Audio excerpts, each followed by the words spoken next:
If you're a parent from India raising kids in the Netherlands, you know the feeling. You look at the schools here and something just feels different. It can be a little confusing, maybe even worrying.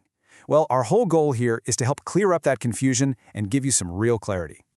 This is probably the #1 question on your mind, right? It's the thing that keeps so many parents up at night. You see the system, and you just can't help but ask, is my child falling behind? I want you to know that is a perfectly normal and valid question to ask. You are not alone in feeling this way. And you know what? Your observations are absolutely spot on. There is less homework, there is less pressure, and there are definitely fewer exams. These are the big differences that can feel so strange, maybe even wrong, when you come from a more academically driven system. Okay, so let's pull back the curtain. To get past that feeling of anxiety, we need to do more than just list the differences. We need to dive in and really understand the philosophy, the why, behind the entire Dutch approach to education. It all kicks off with the basisschool, which is just primary school. And right here, from the very beginning, is where Indian parents often have to make their first and probably biggest mental shift. The foundation of learning is just built on a completely different blueprint. So, when you look at a chart like this, it seems familiar. Kids in both countries start school around 4, and it's mandatory from age 5 here. You might think, okay, this is just like LKG or UKG. But here's the twist. Even though the starting age is the same, what they focus on in those first few years, well, that's a whole different story. In these early years, the main goal isn't about memorizing the alphabet or writing perfectly. Nope, it's all about building the person. They're looking for signs of confidence, for good communication, for a child who can do things independently. They're nurturing emotional intelligence and teaching kids how to tackle a problem, not just what the answer is. And this right here is maybe the most important thing you'll hear today. If you walk by your child's classroom and it just looks like a bunch of kids playing, that's not them wasting time. That is the curriculum. In the Dutch mindset, play is how children do their most important work. It's how they learn to collaborate, to be creative, and to think for themselves. This slide really gets to the core of the cultural gap. Where the Indian system might focus on test scores and class rankings, the Dutch approach is all about teacher observation. A teacher here is less interested in the final score and more interested in how your child got there. That's why asking a question like, who came first, might make them a bit uncomfortable. It's not because it's a secret, it's because winning against others just isn't the point. All right, now for the part that I know causes a lot of stress, the big transition that happens around age 12.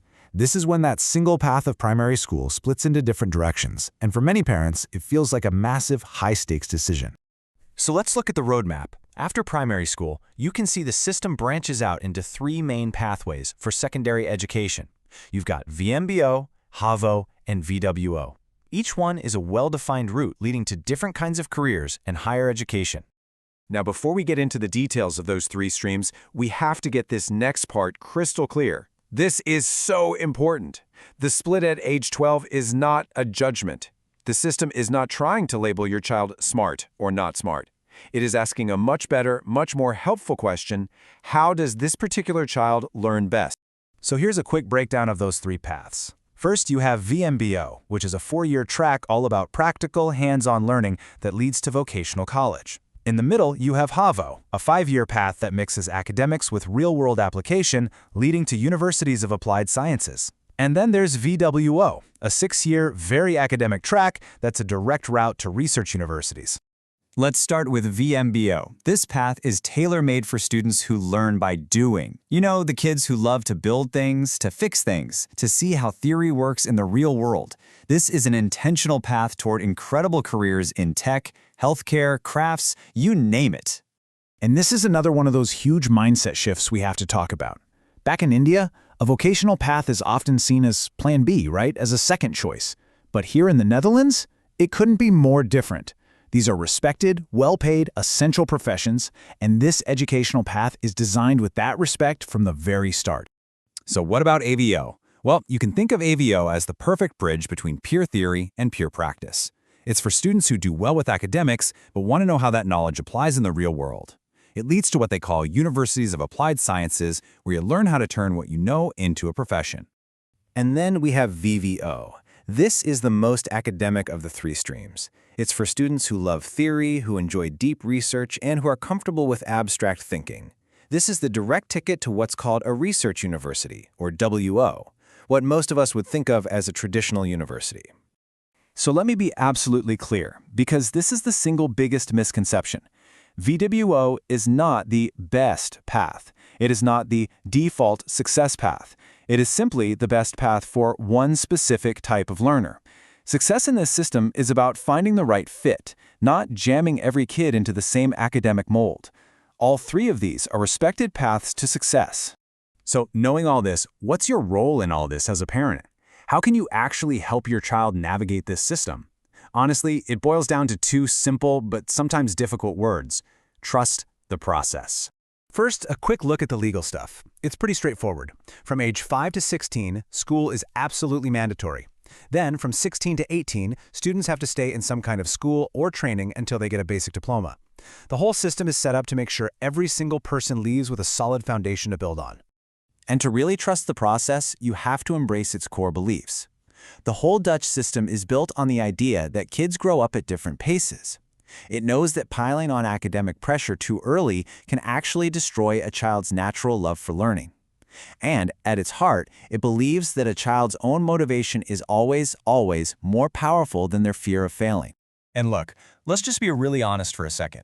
If you try to take the Indian exam-driven culture and just paste it on top of the Dutch system, it's probably not going to work. You're likely to create friction with the school, and even worse, you might end up creating a lot of stress for your child. So what's the alternative? It's about a new approach. It means trusting the teachers and their professional advice. It means communicating with them to understand not to compare your kid to others. It's about supporting your child's journey without trying to micromanage every step. And please, always remember, the path chosen at age 12 is not a life sentence. Kids can and do move between these streams later on. So when you put it all together, it brings us back to that one big question.